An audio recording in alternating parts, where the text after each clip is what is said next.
Hello, everyone, and welcome to another episode of Constructive Conversations. Today, we're going to continue our discussion with Ed Stelter of Faulconer Construction. So, we talked a good bit about your foundation podcast, and now let's talk a little bit about your work at Faulconer. Some of the things that you're passionate about. You mentioned that you were the business intelligence Mhm. VP and spent some time working with that. So I thought now maybe we talk about AI and data and where we see things going in the future. All right, you got a couple hours? No. So, as I mentioned earlier, one of the things I learned is that there's a lot of lack of integrity of data, and I think that. Well, I'll put it to you this way: I saw a meme or whatever it's called, where somebody says, the person's asking the question, "Who wants to be a data analyst?" A bunch of people raise their hand, and then the next question was, "Who wants to clean data?"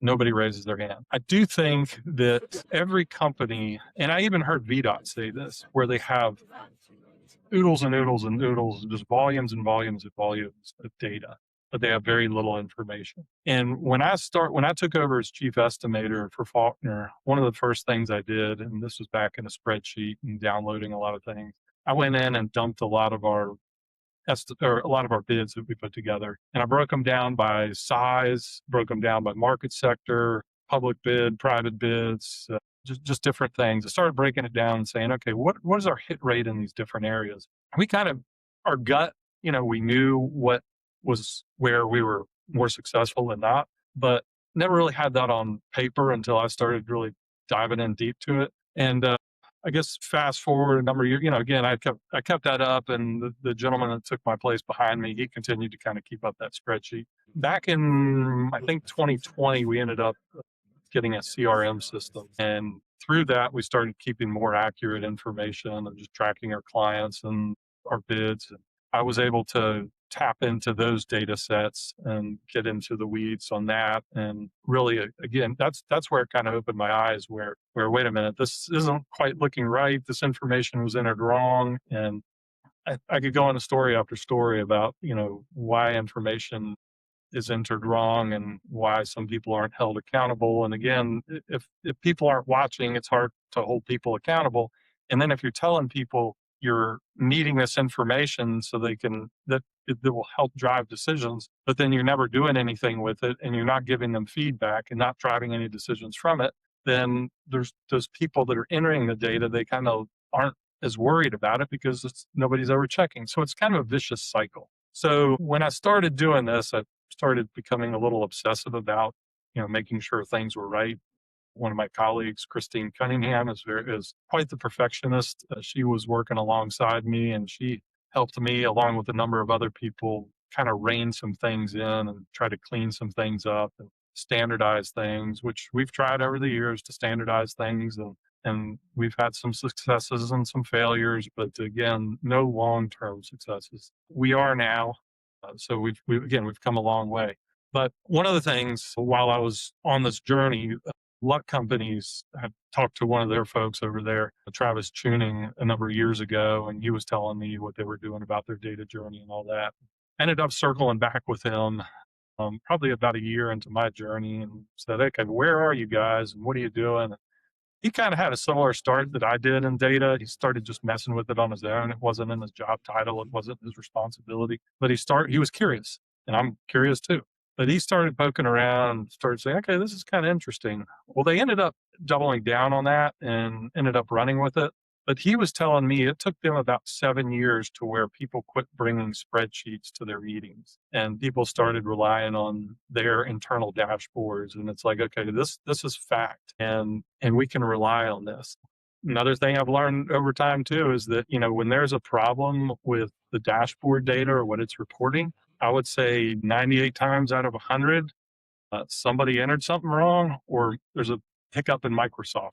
There's Microsoft changed something, or the gateway went down, whatever it is. But it's like you can typically trace it back to one of those two, and more often than not, it's usually a human error. A human entered something in different, or tried to get a little cute and entered a character where it was only a number field.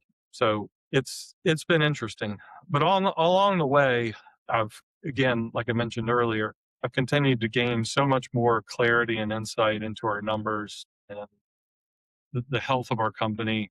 Like right now, I could tell you, I mean, I don't have it pulled up in front of me, but I know to the minute how many people work for our company and what the tenure is. And I could break it down by the labor type or the officer type or, operators, laborers, concrete finishers. I can look at it by each one of our offices. So, I mean, that's just a small example. And then all the financial information, our safety information, again, that's very, very transparent.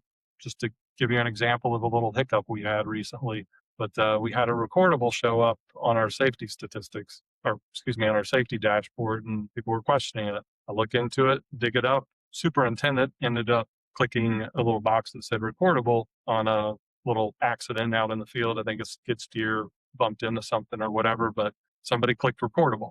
Fortunately, it's again easy to see those things. When numbers don't look right, you can dig into it quickly and correct it quickly. So, One thing I've always told people is that junk in equals junk out when it comes to yep, data. And we, as auditors, one of the things we're required to do when we're performing an audit is to test internal controls, test inputs. We're not testing everything. We're taking a small sample and yeah, extrapolating it to the entire population. But we're big into internal controls and processes and things that make sure that that data gets entered correctly.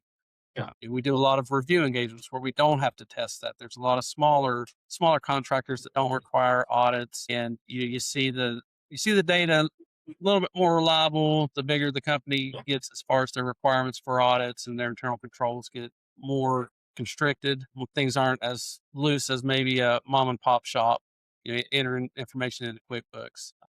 But the thing about data, and I did a small presentation at the West Virginia Contractors Expo on useful data.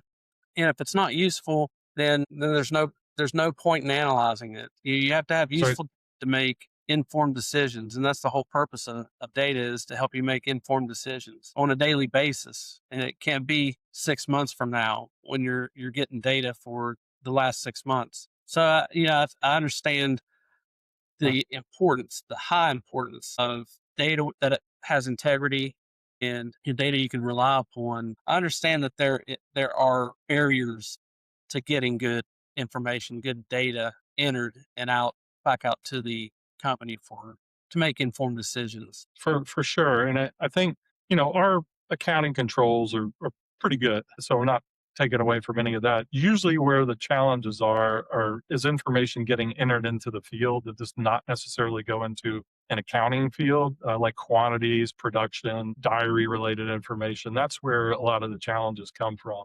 Um, and two, with regards to all the data, when you start leveraging AI, it's learning off the foundation of your data. And if that foundation lacks integrity, your answers from AI are going to lack integrity. So again, the quality of your AI experience is basically directly correlated to the quality of your data. And you do need to put parameters around your data and help coach it, teach it. I do think AI has untold potential, and it's going to be really exciting to see where that goes. And I'm actually part of an AI peer group with I think 6 other construction companies. A gentleman, Nate Fuller with Placer Solutions. I've had Uh, Nate was on the podcast. He was one of the okay, viewers of the podcast. One of the okay, early. I hadn't seen that one yet, but anyway, yeah. So he's the facilitator, and it's really good having these conversations with other companies. And at times I feel a little bit panicked thinking, okay, we're a little bit behind or maybe far behind, but no, that's not the case. I do think probably we're on the early front of the curve compared to a lot of companies, but at the end of the day, I mean, like you said, garbage in, garbage out. And for me, I'm really hawkish. I'm trying to make sure that the data going into the system is accurate and right. Because when you start putting guardrails around your AI and you want to leverage AI to get information out of it, there's a lot of intentional things you got to do: context and engineering, this metadata enrichment, verified answers, trigger phrases, readable naming conventions. For example, we use Vista as our ERP platform. We're switching, but JCCD is a field that contains a bunch of costs.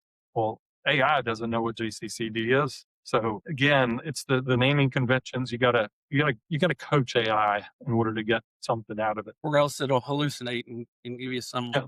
wild answer. No, I think at least as far as I'm concerned, I've had a real interest in where AI is going to take us. It not just in the accounting profession. I know that that's totally separate, but in the construction world, like I mentioned, one of my first guests was Nate Fuller. Seen him speak. Actually, he led a panel a couple years ago at the CFMC conference out in Las Vegas. It's the joint CFMA AGC conference. Hooked up with him on LinkedIn and had a good conversation with him. Recently, we had one of our bi-monthly webinars here at Brown Edwards, where we had Sandy Steiger with Let's Go Contracting and Jeff Marsh with the Men Consulting, both in Cincinnati, Ohio, and they talked for a couple hours on data analytics and AI. Companies like Jeff's, they'll go in, assess your processes and systems, give recommendations, and same I'm sure with Nate Fuller and Placer Solutions.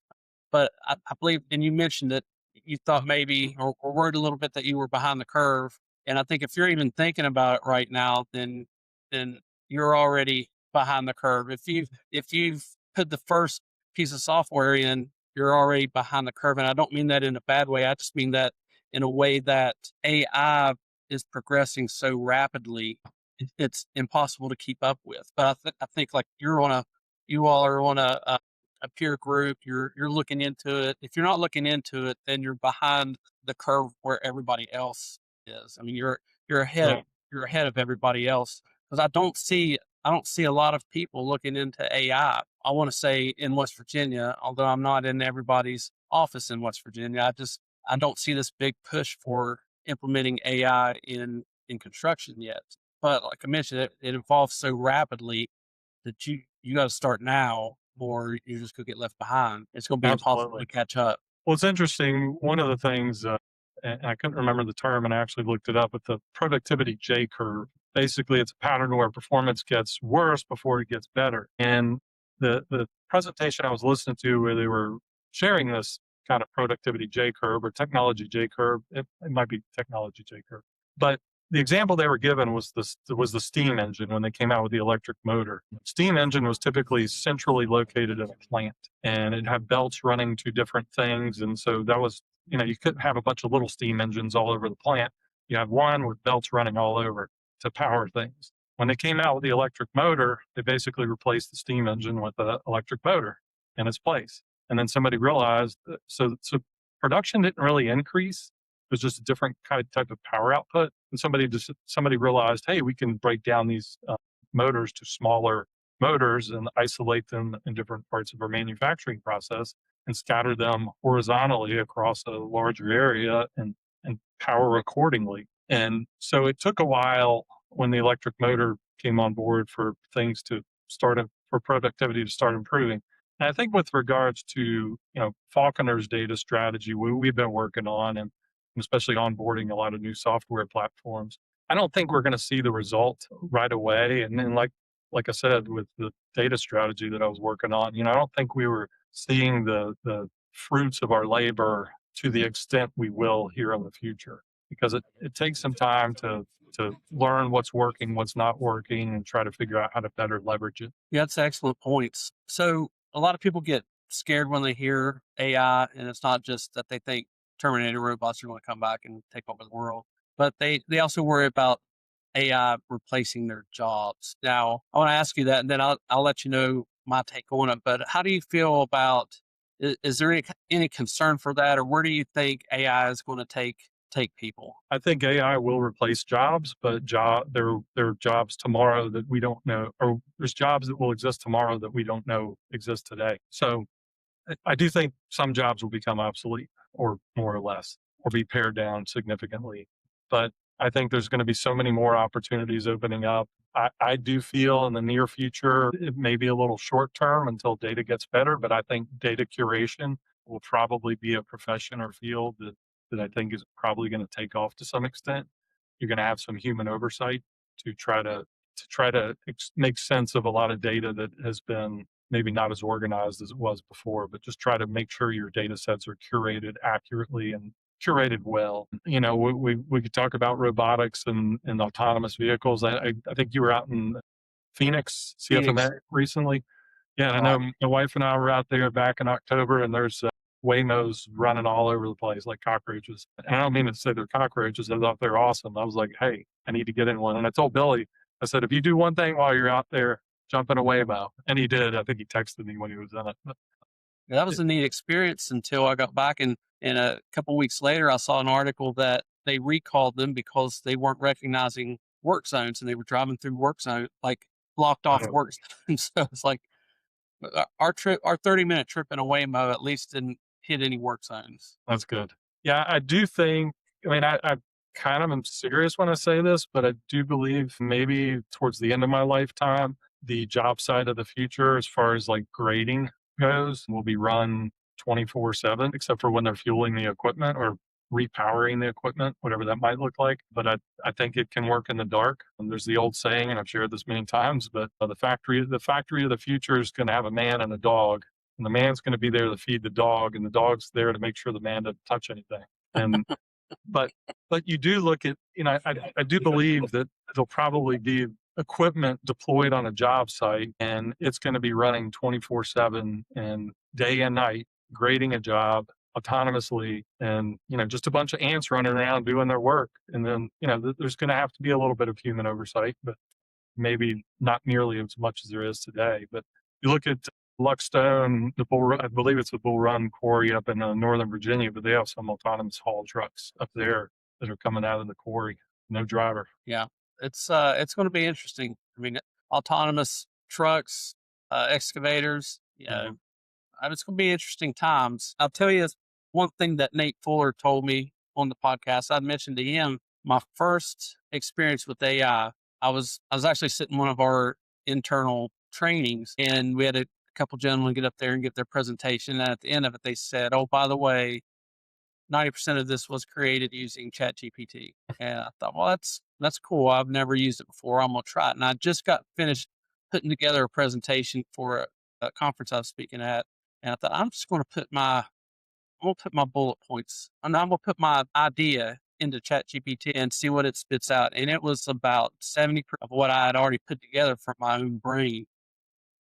And I told Nate that on our podcast, and he said, "But the part that you don't need to worry about is you're always going to need somebody for that other 30%. You're going to have human oversight. We use AI in our work for research and different things, writing emails, whatever. But you always take the approach of trust but verify.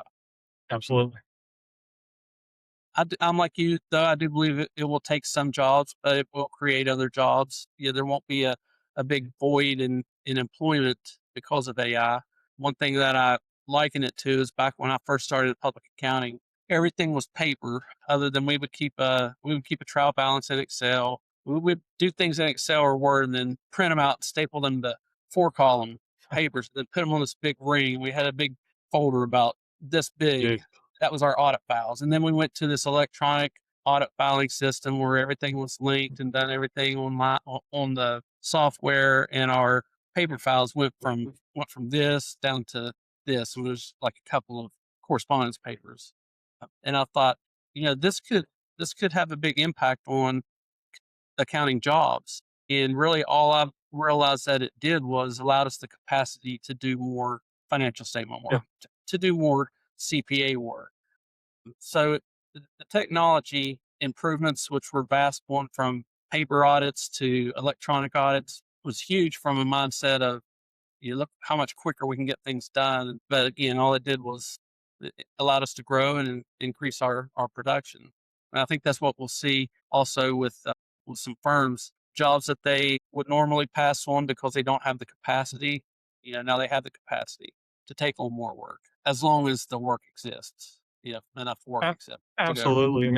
I think that 30%, as you mentioned, one of the things I believe is that, and I've heard this before, but the written word from person to person is going to become pretty leveled across the world with regards to our ability to communicate in the written word because of people leveraging AI, making sure the message is right. But the differentiator is going to be the ability of you and I to personally connect. are people to connect face to face in those relationships. And I don't see AI ever replacing that at all. And I think if you can't connect with and work with, collaborate with people without using a machine, then I mean, you'll do okay. But I think those that will get ahead are going to be those that can communicate and connect with people face to face. Yeah. Yep. Or monitor to monitor, like we've Or monitor. That's right. That's right. But yeah, I mean, things like this we never did, but now on a day-to-day basis, we're having Teams calls or Zoom or whatever platform you use. Instead of running to somebody's office or meeting them for lunch, or picking up the phone or sending them a text and say, let's jump on a quick Teams call. Allows you to get more done, but also you lose a little bit of the personal touch, but still. No, for sure. I'm not a big remote work type person. I would rather be in an office where I've got peers around the corner from me where we can talk. And as I say, the water cooler talk, the hall talk, whatever it is, you pick up a lot of information, you exchange a lot of information. Things happen there, and I think things just move faster there. Whereas if you're sitting at home in front of your monitor and you're connecting with people via texts or Slack discussions or whatever it is, I just don't think, I don't know, you just go further faster in person. Right. I mean, believe me, there are days where I got to work remote and it's great and I'm glad I could be productive. But I think in order to get the best out of people, it's good to be in person, Right. and have your peers around you. Well, whether anybody likes it or not, technology evolves, AI's here. So it's better to just get on board and work with it instead of against it before they decide that humans are a threat to AI's existence and they try to take over satellites and wipe us out like Terminators. So, but moving on, let's. I do want to talk about leadership with you. That was one of the things you and I talked about earlier before we got on the podcast. In the past episodes, I've had Rob Jones from Echelon Front, Extreme Ownership on, Wally Adamchick, Firestarter, both of them big speakers on leadership. And where do you see in all of your conversations with contractors on your foundation podcast and all of your years of experience in working in construction, where do you see the best leaders get their traits from? To say, but I will say I do believe strongly that there's a people profit connection. If you connect with your people, the profit will follow. You can have profitable times and you could be a hammer and hit everybody on the head, hit everybody's a nail, and you could be profitable, but the long staying sustainability of that and the long-term sustainability of that, I just don't see it. But again, I mean, I think it boils down to your connection with people, doing the right thing, golden rule, whatever it is. I do think that a lot of times people coming up in the business do want to try to grow or learn. I mean, again, I'm always learning, I'm always reading, always listening to podcasts, books, whatever they are. I would say always remain very curious. But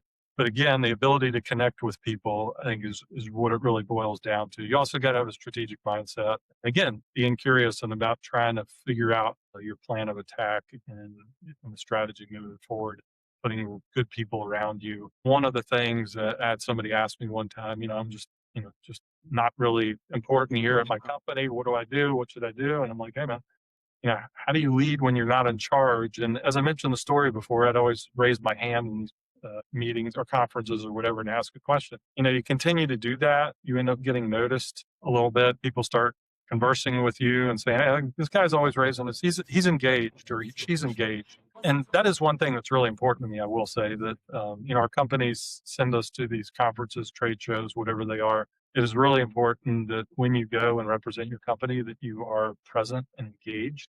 I've seen others before that maybe aren't present or engaged. I know they're signed up for the conference. I've seen them around, but I just don't see them in person.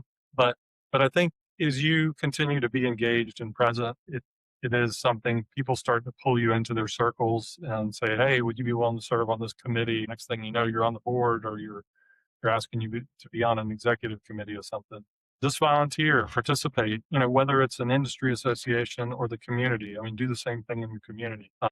That'll just help elevate you as a person and also help hone your leadership skills. So not really sure I'm answering your question exactly right, or what you're looking for. But at the end of the day, I think the ability to connect with people, inspire and motivate, and make sure you're aligning the resources so they have the tools that they need to succeed. Yeah. Important. Yeah. You answered the question. Um, the traits that you identified, what makes a leader. Yeah, I feel like a leader has to be approachable and Yeah. it can't lead silently. I don't believe you can. People have to know that you are the leader. But you have to do it in a way that's not condescending, that doesn't demoralize people, but being present, being out there, showing an initiative, leading by example. You got to do all these things, in my opinion, to be good leaders. These are all things that we talked about with Rob and Wally. I mean, those are workshops they put on for Yeah. days at a time on leadership. Yeah, I think in the construction industry, yeah, the best leaders aren't the ones that sit back in their office and bark out orders to people, but they're the ones that are out there in the field. You see the president of a company out in the field. You walk, even if it's just walking the job site or driving the truck up the job site, and people see that they know that person at the highest level cares enough about that job's quality that they're out there supervising or lending a hand or whatever it is, makes them more part of a team that way. That is one of the things that I do not like about my job, because I spend so much time on the get work side of the business, is that I spend very little time, essentially no time, out in the field getting to know our people. And again, it's the men and women out in the field that deliver projects with excellence, on time, and with quality, that make us successful. It's I mean, I could go talk till I'm blue in the face about how great we are, but if proof isn't in the pudding, then we're not getting the next job. So, but again, that's one of the things I don't like about my job, and it's embarrassing at times, because I'll see somebody with a Faulconer in the hallway, even here at times, and we have over 700 people now, I believe. But it's pretty impossible to get to know everybody, especially if you're working on the business, trying to go out there and meet new clients and all that. But I am so thankful and grateful for all those men and women out there that work hard in the heat and the cold and dusty environments, wet environments, muddy environments. It isn't pretty, but they make us who we are. Yeah, but we're definitely not anything without our the support of all of our employees. Yeah, Absolutely. I think that's part of leadership, is recognizing that and just letting people know that you care. Whether it's like you say, you walk down the hallway and you see somebody with a Faulconer shirt on and you don't know them, but you at least say hi to them, and they know that they matter. Yeah, letting people know that they matter is a big part of leadership, in my opinion, too. Absolutely. Absolutely. Well, Ed, we've talked a lot about your podcast, about AI and data, a little bit about leadership. Is there anything else you want to touch on while we're on here? I will say, we didn't talk too much about the company I work for, Faulconer Yeah. Construction. We've been in business 80 years, and it's a family-owned company. We're heavy civil, full-service site contractor. We do work pretty much throughout Virginia, North Carolina, and we're currently doing work down in Charleston right now as well, too, Charleston, South Carolina. But it's again, we employ about 700 people. We have 6 main offices, 7 potentially Charleston right now is maybe a 7th one, but primarily 3 in North Carolina. And Cary is our main office in North Carolina. And we have one in Charlotte and Jacksonville. And then Virginia, our headquarters is Charlottesville, Virginia. And I have a small office up in Culpeper and one down in Salem. But we blanket, for the most part, most of Virginia and North Carolina, and have done work for a lot of different folks and put into place a lot of infrastructure for a lot of people. The one thing I will say too is that I believe that the longer term economic forecast for the type of work we do is, in my opinion, pretty healthy, with the demands of AI, power, EVs, whatever they are, and coupled with our aging infrastructure. I think repairing, enhancing, improving our infrastructure is going to be something that's going to continue to carry this market sector for many more years, and hopefully well into and beyond my retirement. So I got a few more years I got to work before I can retire. I understand. I have a 13-year-old daughter. I don't think I'm ever going to get to retire. So we'll see. My boys at least are, one's off the payroll. The other one's about to graduate college. He'll be off the payroll. But my daughter, she's always going to be daddy's little girl. So I may have to work forever just to spoil her still. Well, I've got 2 boys, and they both graduated last May, and they're both off the payroll, but they're both doing wonderful. As I mentioned, one works for Gilbane, the other's working as an accountant for a small IT firm. Just enjoying it. And actually, he was interned with you all, I guess, his after his junior year. So he enjoyed that Nice. experience. So Good. Well, we've enjoyed our relationship with Faulkner. You all have a great company and doing a lot of good work. Is there any particular job that stands out to you that you maybe one of your most memorable or your favorite job that you have done that you were a uh, part of? sure, I tell people all the time, I don't go home and dream about the Target distribution center or the Walmart distribution center or the third lane we added onto I-85 in Christiansburg. Sorry, I-81, not I-85. I-81 in Christiansburg. We did a $75 million truck climbing lane there. And they're cool. I mean, they're pretty epic and big. But what really excites me are those typically the water resource projects, environment related, enhancing the environment. We did a project over, it was called the Dell over at the University of Virginia. Probably one of my favorite projects. Included, there was a stream that basically went underground in a box culvert under a large area at the University of Virginia. And we daylighted it and put a big pond in, just a really beautiful setting. We also did a public-private partnership or PPEA project for the town of Christiansburg. It was about a $20 million park. It included four multi-purpose fields, $1 million adaptive use playground, several commercial parcels out front, number of trails all around the site, a dog park.